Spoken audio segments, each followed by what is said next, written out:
Alors, je suis né à Hennebont, sur les bords du Blavet, dans le Morbihan, en 1956. Donc en 56, dans le 56. Donc mes parents ont quitté Hennebont au début des années 60 pour venir s'installer à Nantes, dans une cité ouvrière au nord de Nantes qui s'appelle La Boissière. Et c'est là où j'ai grandi, dans cette cité d'habitat social, entre la maison des jeunes, le terrain de foot de l'Étoile du Sens et le lycée technique de la Chauvinière, où j'ai fait des études d'électrotechnicien. En rentrant à EDF-GDF le 8 mai 1978, j'ai trouvé là un environnement professionnel stable. Alors je me souviens de la date où je suis rentré, le 8 mai, puisque c'est une journée qui est devenue fériée par la suite, ce qui n'était pas le cas à l'époque. Dans cet environnement professionnel stabilisé, je me suis rapidement investi dans l'activité syndicale à la CGT, où là j'ai découvert l'importance de l'activité collective au sein de l'entreprise. J'ai aussi compris assez vite que la défense de la revendication dans l'entreprise était importante. C'est vrai que l'activité collective au sein de l'entreprise était quelque chose de fondamental, mais que ce n'était pas suffisant.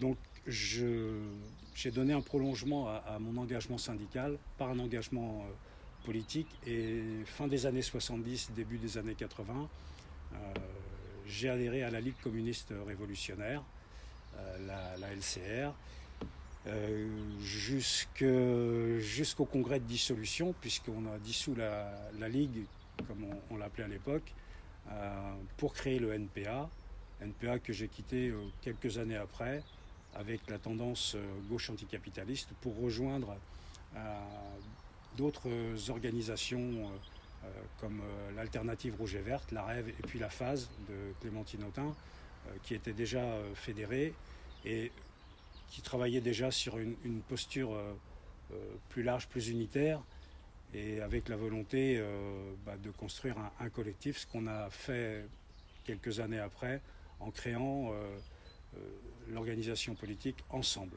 Quand je regarde un petit peu en arrière, j'ai l'impression qu'on retrouve un peu le socle de mon engagement militant autour de ces trois thèmes qui me paraissent essentiels, qui sont la lutte contre toute forme d'injustice, la nécessité à un moment de s'engager, et puis la volonté d'unir, de construire, de bâtir un collectif pour répondre aux besoins de faire évoluer la société. Je crois, pour résumer, que véritablement la question de l'unité est un combat en soi, quoi. C'est vraiment quelque chose qui doit fonder, à mon avis, une démarche militante. Donc voilà pourquoi, après avoir contribué à bâtir Saint-Herblain à gauche toute, j'ai été très vite intéressé pour nous engager avec l'autre collectif citoyen, Ensemble Saint-Herblain Autrement, ESHA, pour travailler dès le printemps et l'automne dernier, de 2019, à construire un nouveau collectif, une nouvelle démarche qui me semble, pour moi, essentielle dans la perspective de préparer une élection municipale. Je pense que c'est important d'ancrer les choses dans la proximité et de créer les conditions d'une unité la plus large possible. Alors avec les organisations politiques qui nous soutiennent, ça permet aussi de donner de la place au sein de ces collectifs citoyens à des habitants, des habitantes qui ne sont pas forcément engagés politiquement, mais qui ont envie de s'impliquer, de s'investir dans une démarche pour préparer cette élection municipale.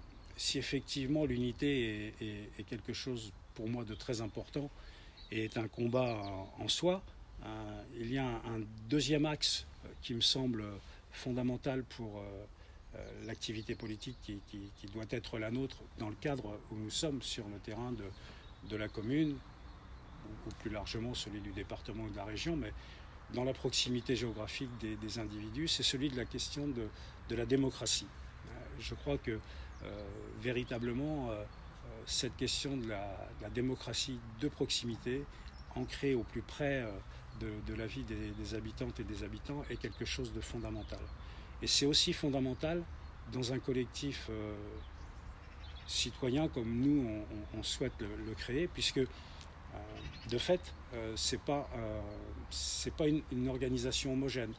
On est différents, mais on a un atout extrêmement fort, c'est celui d'avoir accepté de travailler ensemble, de débattre ensemble, de construire ensemble un outil qu'on veut mettre au service de la population.